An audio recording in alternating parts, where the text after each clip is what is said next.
Daily use చేసే ఈ శారీని ఒక పాప తీసుకొచ్చి నా దగ్గర ఇచ్చి డ్రెస్గా స్టిచ్ చేయమని చెప్పిందనమాట. అలాగే ఆ పాప మనకి రిఫరెన్స్ పిక్ కూడా యాడ్ చేసింది. సో ఈ మోడల్లో మనకి డ్రెస్ అనేది స్టిచ్ చేయమని చెప్పారనమాట. శారీ కాస్ట్ వచ్చేసి 250 రూపీస్ అండ్ ఇప్పుడే ఓపెన్ చేస్తున్నాను అనమాట. సో ఇవి డైలీ యూజెస్కి బాగుంటుంది. ఇది శారీగా కూడా కట్టుకుంటే చాలా బాగుంటుంది అండ్ ప్లెయిన్ బ్లౌజ్ అనేది యూజ్ చేస్తే ఇంకా మంచిగా ఉంటుంది. నాకైతే అలా అనిపించింది. కానీ దీన్ని డ్రెస్గా స్టిచ్ చేయమని చెప్పారు. సో ఇక్కడ నేను పళ్ళు అండ్ బ్లౌజ్ పీస్ 2 కట్ చేసేసి వాళ్ళకే ఇచ్చేసాను అనమాట. సో ఇక్కడ చూడండి, ఇది శారీగా కూడా చాలా మంచిగా ఉందన్నమాట అండ్ ఫ్యాబ్రిక్ కూడా మంచిగా ఉంది, కంఫర్ట్గా ఉంది, స్మూత్గా ఉందన్నమాట. సో ఇక్కడ ఫైనల్గా మనం డ్రెస్ స్టిచ్ చేశాక ఎలా ఉందో అవుట్ఫిట్ చూడండి.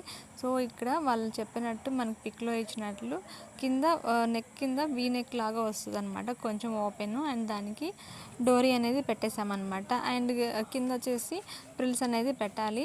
అండ్ ఇక్కడ స్లీవ్స్కి వచ్చేసి ఎలాస్టిక్ అనేది యూజ్ చేసామన్నమాట. ఇక్కడ ప్లీట్స్ కూడా నీట్గా పర్ఫెక్ట్గా వచ్చింది. అండ్ ఇక్కడ శారీ కింద వచ్చేసి మనకి ఎక్కువ కుచ్చులు అనేది కావాలని చెప్పారు కాబట్టి ఇలా వచ్చిందనమాట. సో ఫైనల్గా డ్రెస్ అవుట్ఫిట్ అయితే ఇది.